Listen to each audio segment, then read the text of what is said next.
बच्चों ध्यान दीजिए विभिन्न प्रकार के एसी परिपथ। बच्चों ध्यान दीजिए प्रत्यावर्ती धारा परिपथ जो आप पढ़ रहे हैं, प्रत्यावर्ती धारा चैप्टर, उसमें विभिन्न प्रकार के एसी परिपथ आप पढ़ने जा रहे हैं। ओके बच्चों, इसका अर्थ हुआ बच्चों जैसे किसी परिपथ में हो सकता है अकेले प्रतिरोध लगा हो, या अकेले मतलब संधारित्र लगा हो, या अकेले प्रेरकत्व लगा हो बच्चों। ओके, या तो तीनों एक साथ हो सकते हैं। ओके बच्चों, तो मैं आपको ये बताने जा रहा हूँ।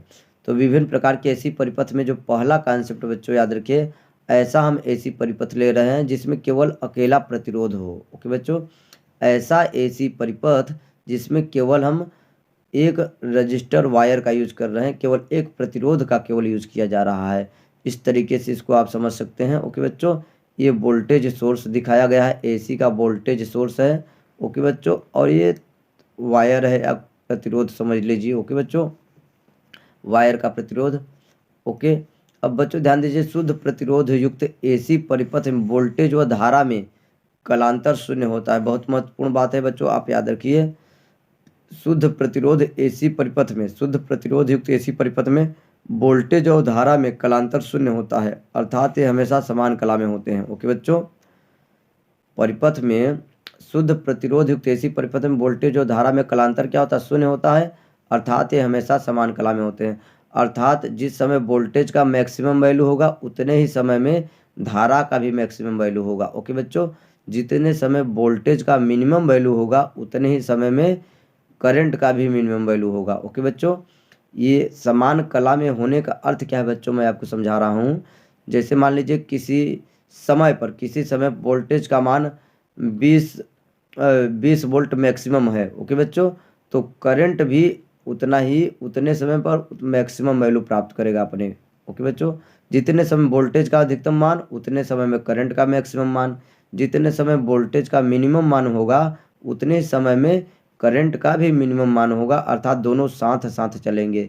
इसलिए कहा गया है हमेशा ये समान कला में होंगे। ओके बच्चों, और इनके बीच में कलांतर शून्य होगा, क्योंकि जब दोनों साथ चल रहे हैं, एक साथ मैक्सिमम एक साथ मिनिमम, तो इनमें कलांतर डेल्टा फाई क्या होगा? शून्य होगा। ओके बच्चों, अब कुछ महत्वपूर्ण बातें और आप याद कर लीजिए।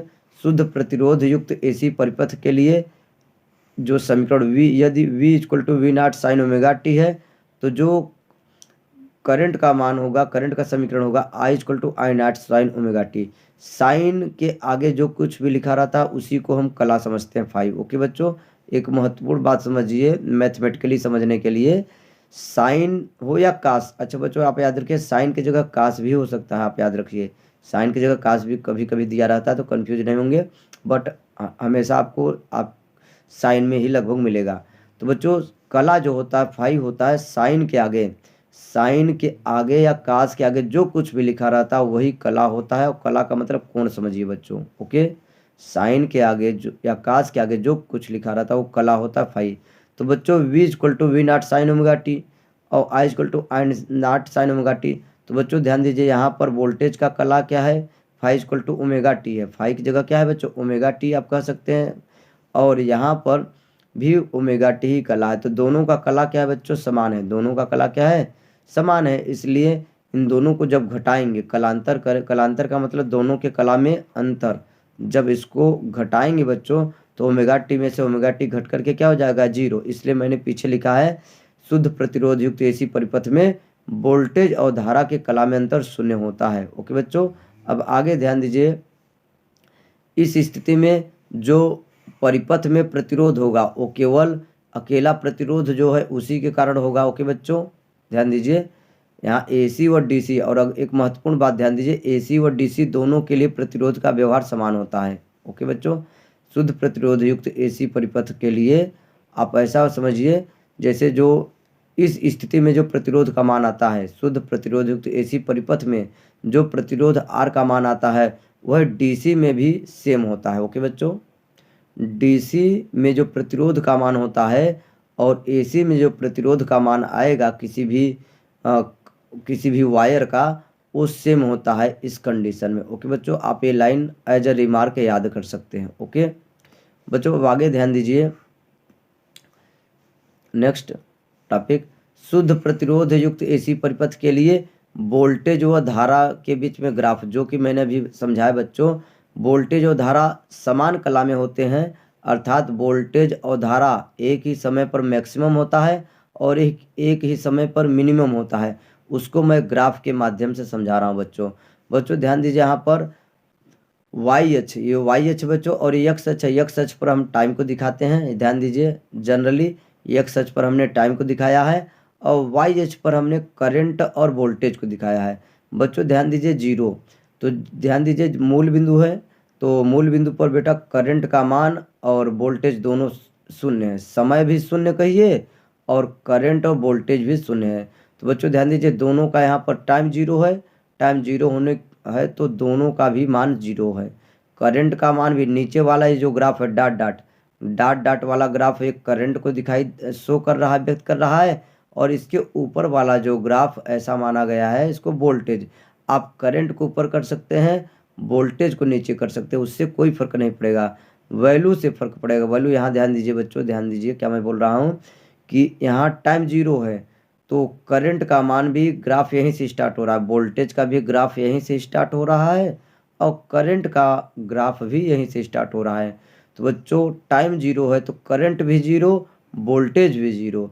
अब बच्चों ध्यान दीजिए, आगे आकर के यहाँ पर जैसे बच्चों ध्यान दीजिए, इसको T/4 कहेंगे, यहाँ T/2 है। बच्चों ध्यान दीजिए, ये आधा साइकिल हो गया अर्धचक्र, और ये अगला अर्धचक्र हो गया। एक पूरा चक्कर लगाने में लिया गया समय क्या होता है, आवर्तकाल कैपिटल टी, तो यहाँ कैपिटल टी है, और यहाँ पर क्या बच्चों T/2 यानी टी का आधा T/2, तो यहाँ पर क्या रहेगा T/4। बच्चों आप याद रखिए, महत्वपूर्ण बात, कन्फ्यूजन नहीं होंगे, यहाँ पर T/4 होगा। ओके बच्चों, 45 अंश कह सकते हैं आप एंगल के रिस्पेक्ट में, T/4 या पाई/4। ओके बच्चों, समय बच्चों एक महत्वपूर्ण बात है, यहाँ टाइम को भी दिखा सकते हैं और कोण के पदों में भी दिखा सकते हैं। ओके बच्चों, ओके, तो ध्यान दीजिए जो मैं आपको समझाने जा रहा हूँ, यहाँ टाइम जीरो है तो करंट भी जीरो है और वोल्टेज भी जीरो है। तो यहाँ पर जो T/4 है, यहाँ पर मैक्सिमम वोल्टेज है, वोल्टेज अपने मैक्सिमम मान पर है, वोल्टेज अपने मैक्सिमम मान पर है, तो करंट भी अपने मैक्सिमम मान पर है। बच्चों एक महत्वपूर्ण कन्फ्यूजन बच्चों को होता है, महत्वपूर्ण कन्फ्यूजन ये है कि जैसे बच्चों के मन में आता है कि जितना करंट की वैल्यू है, जैसे मान लीजिए 10 एम्पियर मैक्सिमम है, तो वोल्टेज का भी मैक्सिमम 10 वोल्ट ही होना चाहिए।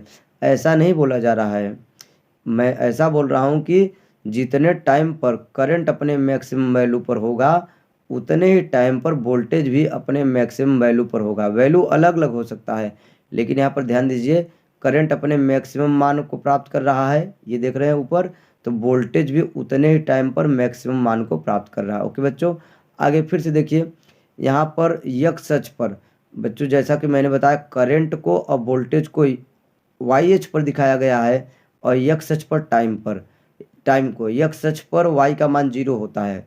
तो बच्चों यहाँ टाइम तो देख रहे हैं, यहाँ आ गए, ठीक है, T/2 पर, लेकिन देखिए एक साथ करंट भी जीरो हो गया और वोल्टेज भी जीरो हो गया, क्योंकि एक्स अक्ष पर वाई का मान जीरो होता है, वाई पर हमने करंट को और वोल्टेज को दिखाया है, इसलिए ऐसा आप समझिए कि यहाँ पर जो है T/2 पर एक साथ करंट भी जीरो हो गया, वोल्टेज भी जीरो हो गया। ओके बच्चों, तो आप समझ पाए, एक साथ मैक्सिमम वैल्यू प्राप्त कर रहा है, एक साथ मिनिमम वैल्यू प्राप्त कर रहा है। ओके बच्चों, अब यहाँ पर निगेटिव डायरेक्शन में ये दोनों एक साथ क्या हो रहे हैं, मैक्सिमम को प्राप्त कर रहे हैं, वोल्टेज का मैक्सिमम मान और करंट का मैक्सिमम मान निगेटिव डायरेक्शन में।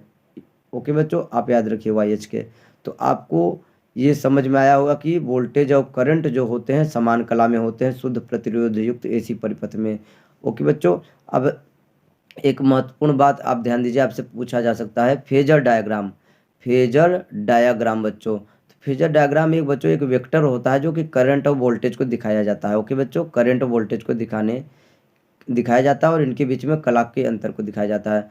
तो बच्चों आप यहाँ ध्यान दीजिए, वोल्टेज भी जिस डायरेक्शन में जा रहे, करंट भी उसी डायरेक्शन में जा रही है। ओके बच्चों, तो क्योंकि दोनों एक साथ मैक्सिमम एक साथ मिनिमम हो रहे हैं, तो इस तरीके से फेजर डायग्राम दिखा सकते हैं। दोनों को आप इस डायरेक्शन में भी दिखा सकते हैं, दोनों का डायरेक्शन सेम होना चाहिए, बस बच्चों आप याद रखिए। केवल धारिता युक्त, अभी बच्चों ध्यान दीजिए, ऐसा एसी परिपथ लिया जिसमें केवल प्रतिरोध था, इसमें संधारित्र की धारिता क्या होती है बच्चों, याद रखिए, संधारित्र एक विद्युत उपकरण होता है बच्चों, याद रखिए, जिसका जिसका एक प्रॉपर्टी होता है धारिता। ओके बच्चों, वही लिखा गया है। ऐसा एसी परिपथ आप लेने जा रहे हैं जिसमें केवल धारिता का मान प्राप्त हो, यानी संधारित्र केवल लगा हुआ है। ओके बच्चों, तो आगे ध्यान दीजिए, इस परिपथ में धारा वोल्टेज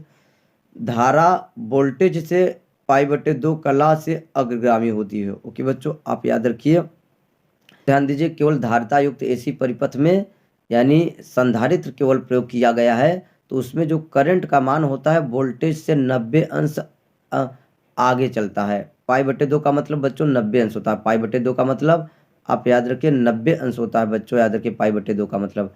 तो बच्चों आपको इतना याद रखना है कि केवल धारिता युक्त एसी परिपथ में करंट जो होता है वोल्टेज से 90 अंश आगे, या तो ऐसा कह सकते हैं वोल्टेज करंट से 90 अंश पीछे होता है। बच्चों जैसे राम श्याम से, है ना, आगे है तो श्याम राम से पीछे होगा, बात एक ही है। ओके बच्चों, वही चीज़ बताया जा रहा है। करंट जो होता है वोल्टेज से 90 अंश आगे चलेगा, तो वोल्टेज जो है करंट से 90 अंश पीछे चलेगा बच्चों, यानी दोनों एक साथ मतलब जो अपने मैक्सिमम और मिनिमम को प्राप्त नहीं करेंगे।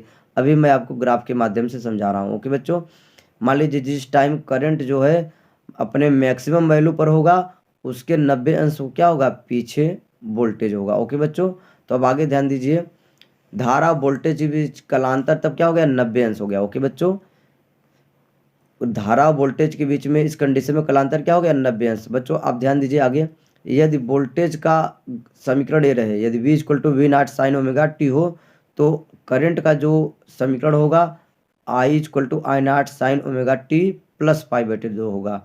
क्योंकि बच्चों अभी मैंने बताया जो करंट है वो वोल्टेज से 90 अंश आगे चलेगा, यानी प्लस में चलेगा।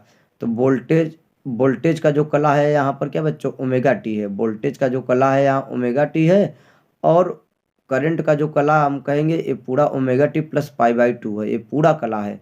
तो दोनों को जब घटाएंगे तो क्या आ जाएगा, π/2 आ जाएगा। इसमें से इसको घटाएंगे। ओके बच्चों, तो इसलिए कह रहे हैं धारा वोल्टेज के बीच कलांतर π/2 होता है जब केवल संधारित्र यानी धारिता युक्त एसी परिपथ हो तब। बच्चों आप याद रखिए।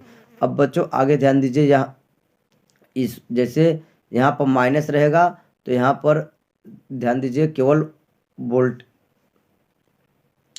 तो बच्चों अब आगे ध्यान दीजिए, V = V0 sin ω t यदि होता है तो आपका करंट का मान ऐसा होता है। बच्चों अब देखो, इसको इस प्रकार से भी आप बोल सकते हैं। ओके ध्यान दीजिए, जैसे मैंने भी बताया V = V0 sin ω t minus π/2। आपको बस इतना याद रखना है, करंट 90 अंश आगे रहेगा तो अपने आप को समीकरण समझ में आ जाएगा। तो बच्चों ध्यान दीजिए, यहाँ पर माइनस π/2 है। ओके बच्चों, तो हम करंट को आगे करना चाहें तो हम क्या करेंगे, इसमें प्लस π/2 क्या करेंगे, ऐड करेंगे। तो प्लस π/2 और माइनस π/2 कट करके 0 हो गया, तो क्या हो गया आपका I = I0 sin ω t। Okay बच्चों, यहाँ क्लियर। तो आप ये ऐसा भी लिख सकते हैं। देख रहे हैं यहाँ पर वोल्टेज का ये समीकरण है, माइनस π/2 है, तो हमको क्या करना है, करंट को 90 अंश इससे आगे करना है। 90 अंश आगे करने के लिए मतलब हमको प्लस 90 करना पड़ेगा। तो प्लस 90 करेंगे तो ये क्या हो जाएगा, खत्म हो जाएगा। तो क्या बचेगा, ω/t केवल। ओके बच्चों, अब बच्चों वही आप ग्राफ के माध्यम से समझे जो आप कह रहे हैं, करंट जो है 90 अंश वोल्टेज से आगे होता है, उसी बात को मैं समझाने जा रहा हूँ। तो बच्चों ध्यान दीजिए, यहाँ पर जितने टाइम पर, इंपॉर्टेंट बात ध्यान दीजिए, ग्राफ में मैंने समझाया है, जितने देखिए यहाँ पर 0 वोल्टेज क्या है बच्चों, 0 है, टाइम 0 है। यहाँ पर मूल बिंदु है बच्चों, आप x अक्ष है और ये वाई अक्ष आप समझते हैं मूल बिंदु होता है, और यहाँ पर टाइम तो 0 होता है बच्चों, याद रखिए टाइम 0 है और वोल्टेज भी 0 है। टाइम 0 है तो वोल्टेज भी 0 है, लेकिन करंट देखिए अपने मैक्सिमम वैल्यू पर है। करंट जो है ग्राफ में बताया जा रहा है, यहाँ पर ये मैक्सिमम वैल्यू से स्टार्ट हुआ है। ओके बच्चों ध्यान दीजिए। ओके देख रहे हैं करंट का जो ग्राफ है ऊपर से आया हुआ है। ओके बच्चों, तो वोल्टेज तो यहाँ पर मान लीजिए यहाँ पर 0 है, लेकिन उतने ही टाइम पर करंट अपने मैक्सिमम वैल्यू पर है। ओके बच्चों, वोल्टेज यहाँ पर 0, क्योंकि ये ग्राफ वोल्टेज का है बच्चों। ग्राफ को देखिए, एक ग्राफ वोल्टेज का है, ये डॉट डॉट वाला किसका है, करंट का है। ओके बच्चों, तो वोल्टेज 0 है तो करंट मैक्सिमम है। तो बच्चों ध्यान दीजिए यहाँ, लेकिन वोल्टेज क्या है, यहाँ पर मैक्सिमम है। वोल्टेज यहाँ पर मैक्सिमम है, लेकिन करंट यहाँ पर 0 हो गया है। वोल्टेज मैक्सिमम है, करंट 0 हो चुका है। ओके बच्चों, तो यही आप देख रहे हैं कि दोनों एक साथ नहीं चलते हैं। तो बच्चों अब इसका फेजर डायग्राम भी आप देख लीजिए। वोल्टेज जैसे ऐसे दिखाए हैं तो करंट इससे 90 अंश आगे रहेगा। ओके बच्चों, अब देखिए बहुत ही आसान है। ये फेजर डायग्राम भी कहीं ना कहीं बहुत ज़रूरी है। फेजर डायग्राम एक वेक्टर होता है वोल्टेज और करंट को दिखाने का। ठीक है बेटा, तो वोल्टेज इधर दिखा रहे हैं तो 90 अंश आगे करंट है। उसी प्रकार बच्चों ध्यान दीजिए, करंट जैसे इधर है तो वोल्टेज को इधर कर दीजिए, 90 अंश पीछे आप कर सकते हैं। ओके बच्चों, आप ऐसा 90 अंश पीछे। ओके बच्चों, तो आप ये फेजर डायग्राम आप याद रखिए। ओके, ये दिखा रहा है बच्चों की वोल्टेज से करंट 90 अंश आगे है, वोल्टेज से करंट 90 अंश आगे है, इसका अर्थ है, और करंट से वोल्टेज 90 अंश पीछे है, इसका मतलब ये है बच्चों, आप याद रखिए। ओके, आप ऐसा भी कर सकते हैं। तो बच्चों अगली महत्वपूर्ण बात ध्यान दीजिए, शुद्ध धारिता युक्त एसी परिपथ में प्रतिरोध को धारितीय प्रतिघात कहते हैं। बच्चों ध्यान दीजिए, नो डाउट यहाँ पर भी तो कुछ न कुछ प्रतिरोध होगा। बच्चों नो डाउट यहाँ इस कंडीशन में भी कुछ न कुछ प्रतिरोध तो होगा ही, क्योंकि वोल्टेज और करंट का रेशियो, वोल्टेज और करंट का जो रेशियो होगा बच्चों ध्यान दीजिए, वो हमेशा प्रतिरोध ही तो होता है। ध्यान दीजिए, वोल्टेज और करंट का जो रेशियो होता है, अनुपात होता है, वो हमेशा प्रतिरोध होता है। ओके, विभवांतर या वोल्टेज कहिए और धारा का जो अनुपात होता है हमेशा प्रतिरोध होता है। तो इस स्थिति में जो प्रतिरोध होता है उसको बच्चों याद रखिए धारितीय प्रतिघात कहते हैं, उसको एक्ससी से व्यक्त करते हैं। बच्चों आप याद रखिए महत्वपूर्ण बात। ओके, शुद्ध धारिता युक्त एसी परिपथ में जो प्रतिरोध होता है उसको धारितीय प्रतिघात कहते हैं बच्चों, उसको एक्ससी से व्यक्त करते हैं। मात्रक तो ओम ही होगा। ओके बच्चों, क्योंकि ये प्रतिरोध ही है, ये कुछ अलग चीज़ नहीं, प्रतिरोध है, इसलिए मात्रक तो ओम ही होगा। धारितीय प्रतिघात का मात्रक क्या होगा, ओम होगा। इसको एक्ससी से व्यक्त करते हैं। फार्मूला समझाया है, शुद्ध धारिता युक्त एसी परिपथ के लिए धारितीय प्रतिघात का फार्मूला होता है 1/ओमेगा सी। और मैंने आपको पीछे बताया ओमेगा का फार्मूला क्या होता है, 2πf। ओके बच्चों, ओमेगा का जो फार्मूला होता है 2πf। ओके बच्चों, ये होता है, या तो आप ऐसा भी लिख सकते हैं। बच्चों ध्यान दीजिए, एफ बराबर क्या होता है, इंपॉर्टेंट बात ध्यान दीजिए, एफ क्या होता है 1/t। तो टी कहाँ पहुँच जाएगा, ऊपर। ओके बच्चों, टी और 2πc ऐसे। डायरेक्ट टी दिया रहे तो इस फार्मूले का यूज कीजिए, और एफ दिया है तो इस फार्मूले का यूज करें, और डायरेक्ट ओमेगा और सी दिया है तो डायरेक्ट इसका यूज कीजिए। जैसे 3 फार्मूला मैंने लिखा है तो कन्फ्यूज नहीं होना है। धारितीय प्रतिघात तीनों से निकाला जा सकता है। ओमेगा और सी मालूम है तो डायरेक्ट इसका यूज करो, आपको एफ और सी मालूम है तो इसका यूज करो, और टी आवर्तकाल मालूम है और सी मालूम है तो इसका यूज करो। एफ का मान 1/t होता है तो टी कहाँ पहुँच गया, ऊपर, तो 2πc बचा बच्चों। तो अब आगे बच्चों ध्यान दीजिए, ये जो धारितीय प्रतिघात का फार्मूला है 1/ओमेगा सी, और ओमेगा बराबर 2πf, और सी तो पहले से ही है। ये अक्षर का मतलब समझिए, ओमेगा मैंने आपको जैसा कि पीछे बताया कोणीय आवृत्ति है, और इसको रेडियन प्रति सेकंड में मापते हैं। रेडियन प्रति सेकंड में मापा जाता है, ओमेगा कोणीय आवृत्ति है। आप मात्रक से सवाल को जब हल करेंगे, न्यूमेरिकल को हल करेंगे इससे संबंधित, तो मात्रक से ही पहचानेंगे क्या दिया हुआ है बच्चों। तो रेडियन प्रति सेकंड में जो वैल्यू दिया रहेगा वो ओमेगा होगा। ओके बच्चों, आगे ध्यान दीजिए, सी धारिता है, संधारित्र की धारिता को सी से व्यक्त करते हैं बच्चों, आप याद रखिए इसका मात्रक फैरड होता है। संधारित्र की धारिता का मात्रक फैरड होता है, या तो पिको फैरड लिखा रहेगा बच्चों, तो पिको फैरड का मतलब होता है 10⁻12 फैरड।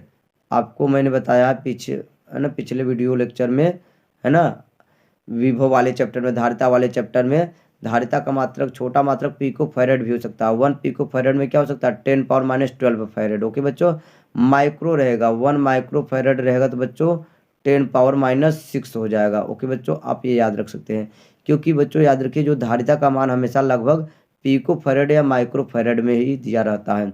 तो एक पिको फैरड में 10⁻12 फैरड होता है, और एक माइक्रो फैरड बराबर 10⁻6 फैरड होता है बच्चों, आप याद रख सकते हैं। और एफ जो है आवृत्ति है, इसका मात्रक हर्ट्ज या साइकिल प्रति सेकंड। इंपॉर्टेंट बात बच्चों आप याद रखिए, कंफ्यूज हो जाते बच्चे, साइकिल प्रति सेकंड यानी चक्कर प्रति सेकंड के पदों में भी दिया रहता है। हर्ट्ज का मात्रक याद रखिए, ऐसा मात्रक तो हर्ट्ज जो होता है एच जेड से व्यक्त करते हैं। इसका एक और मात्रक होता है साइकिल प्रति सेकंड, चक्र प्रति सेकंड भी होता है, आप याद रखें। ओके बच्चों, ये आवृत्ति है और ओमेगा कोणीय आवृत्ति है। इसका मात्रक रेडियन प्रति सेकंड है, इसका मात्रक हर्ट्ज जो होता है बच्चों, याद रखिए। अब बच्चों आगे ध्यान दीजिए, नेक्स्ट कॉन्सेप्ट मैं आपको समझाने जा रहा हूँ। डीसी के लिए एफ का मान 0 होता है। बच्चों ध्यान दीजिए, डीसी करंट के लिए, डायरेक्ट करंट के लिए, दिष्ट धारा जो होती है उसके लिए आवृत्ति का मान उसका तो 0 होता है, इसलिए डीसी का मान, डीसी के लिए जो धारितीय प्रतिघात होगा 0 होगा। ओके बच्चों, कैसे आप समझिए, मैथमेटिकली अभी मैंने लिखा था एक्स सी इक्वल टू, आपने लिखा था 1/2 पाई एफ सी, 2 पाई एफ सी। एफ का मान डीसी करंट के, डीसी के लिए बेटा 0 होता है। डायरेक्ट करंट क्या होता है के लिए, डिस्ट धारा के लिए आवृत्ति क्या होता है 0, बटे में 0 हो गया बेटा, तो ये मल्टीप्लाई हो गया 0, और बटे में 0 होता है तो 0 से किसी को भाग देने पर अनंत आता है, 0 से किसी को भाग देने पर अनंत आता है। तो बच्चों ये सब महत्वपूर्ण बातें आप याद रख सकते हैं, ठीक है। डीसी के लिए यानी डायरेक्ट करंट के लिए आवृत्ति 0 होता है, जिसलिए धारितीय प्रतिघात का मान क्या होता है बच्चों, डीसी के लिए अनंत होता है। महत्वपूर्ण बात आप याद रखिए। ओके, अब बच्चों शुद्ध प्रेरकत्व युक्त, बच्चों जैसा कि अभी आपने पीछे पढ़ा, आप ऐसा एसी परिपथ पहले लिए जिसमें केवल प्रतिरोध था, अब दूसरा ऐसा एसी परिपथ आपने लिया जिसमें केवल संधारित्र था, जिसकी धारिता सी थी, जिसकी धारिता बच्चों सी है।